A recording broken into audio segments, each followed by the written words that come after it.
All right, let's dive into one of the most mind-blowing and, honestly, complex visions in the entire Bible. We're talking about what the prophet Ezekiel saw, a glimpse right into the very throne room of God. We're going to focus on what he saw above all the chaos of the heavenly creatures, a vision of pure power and incredible mercy that people have been wrestling with for thousands of years. Let's get into it. So Ezekiel's just described this swirling, chaotic scene of living creatures and wheels full of eyes. It's a lot to take in. But then his eyes are drawn upward. So the big question is, what was resting above all of that magnificent chaos? Let's break it down, starting with what he tells us in Ezekiel chapter 1, verse 22. Before you see the main event, you have to understand the stage it's set on. And that's exactly where Ezekiel starts. The first thing he sees is this massive, shimmering platform, a kind of crystal expanse that separates the creatures below from the divine glory that's above. What's so fascinating here is the wording. Notice how he says the likeness of and as the color of. You can almost feel him struggling, right? He's trying to describe something that's totally beyond human language, trying to find words we can even start to wrap our heads around. So what exactly is this firmament? Well, the word basically means a vast expanse. It should ring a bell if you remember the creation story in Genesis. It's the same idea as the sky. But in this vision, it's more than that. It's a boundary, a kind of celestial floor that marks the sacred space above everything that's been created.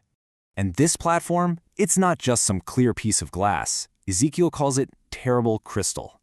Now, when you hear terrible, don't think scary or bad. Think awe-inspiring, jaw-dropping, the kind of awesome that makes you feel small in a holy way. This isn't just crystal. It's this dazzling ice-like barrier that screams absolute purity and shows the massive gap between the Creator and everything He's created. Okay, so in verse 24, the vision shifts from these stunning visuals to an absolutely overwhelming sound. As the creatures move around under that crystal platform, well, they are not quiet. Ezekiel gets hit with this incredible wave of powerful, layered noise.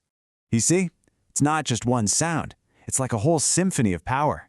He's struggling to describe it again, so he throws out 3 different, super powerful comparisons just to give us a hint of its scale. Let's break those down. First, he says it's like great waters, the roar of a massive waterfall or a raging ocean. It's an image that later gets used for Christ's voice in Revelation. Second, he says it's like the voice of the Almighty itself, just raw, unfiltered divine power. And third, it's the noise of an army, a host on the march, an unstoppable, overwhelming force. This is the sound of God's power in action. But then, in verse 25, something amazing happens. The creatures stop, and the sound, it just cuts out. This incredible symphony of power goes completely silent, and you have to ask, why? Well, it's to make way for a voice that is even greater, the voice from the throne itself. Even the most powerful forces in heaven go quiet when God is about to speak. And now, in verse 26, we finally get to the absolute center of this vision. Above the silent creatures, above that crystal firmament, Ezekiel finally sees what this entire cosmic structure was built to hold up. He sees a throne, the ultimate symbol of power, of authority, of cosmic rule. And he gives us this one specific, brilliant detail. It looked like it was made of sapphire. And that detail is so important. In the ancient world, sapphire, with its deep, sky-like blue, was the stone of kings. It represented heavenly majesty.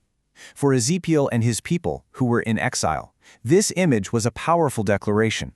It said that their God's throne wasn't some earthly thing that could be toppled. No, his was heavenly, eternal, and absolute. This is the throne of the King of the universe. And here we get to the most staggering, the most shocking part of the entire vision. Sitting on this throne of pure heavenly majesty is a figure that has the likeness as the appearance of a man. The sovereign ruler of all creation reveals himself in a form the prophet can actually recognize. The meaning of this is just profound. The infinite God, who is pure spirit, chooses to appear in a form that humanity can relate to. This appearance of a man is a huge signpost. It points forward to other biblical figures like the Son of Man in Daniel's visions. And of course, it ultimately points to the Messiah, Jesus Christ, God himself revealed in human flesh. But just because the form was like a man, don't for 1 second think it was ordinary. Oh no. Ezekiel's description in verse 27 shows us a being made of pure, consuming, radiant energy. He describes this figure as glowing like amber. Think of a polished, glowing hot metal, with this brilliant fire that's contained inside of it. And this fire radiates out from the figure's core, going both up and down from his waist. So let's unpack that. The fire, that represents God's absolute purity, his righteous judgment, and his active divine energy. The glowing amber suggests that this incredible glory is somehow contained, controlled. And the fact that it radiates from his center, up and down, tells us this is an all-encompassing, radiant holiness. This is not a passive God sitting on a throne. This is a being of immense active power. So we've seen the crystal stage. We've heard the sound of incredible power. We've seen the throne and the king. Now in verse 28, we get to the climax of the vision, the final piece of the puzzle that frames the entire scene and changes how we see everything. Encircling this whole scene, all the fire, all the judgment, all the awesome power, is a rainbow, just like the one you'd see on a rainy day.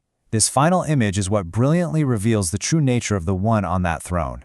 The rainbow should immediately make us think of Noah's story back in Genesis 9. In that story, the rainbow was a sign of God's mercy after the judgment of the flood was over. But here it's even more profound. The rainbow of mercy completely surrounds the throne of judgment. It shows us that God's rule is founded on his faithfulness, and his awesome power is always wrapped in his grace. And that's Ezekiel's own conclusion. He gets it.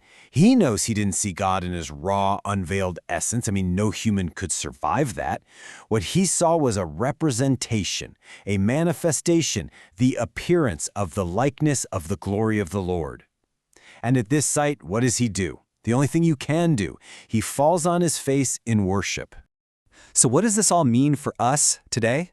Well, it shows that God's presence isn't stuck in one building. He's with his people even when they're in exile. It shows that he is absolutely in control even over the most chaotic world events.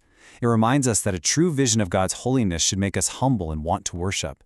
And maybe most importantly, it shows that God's awesome, fiery glory is inseparable from his promise-keeping faithfulness and mercy.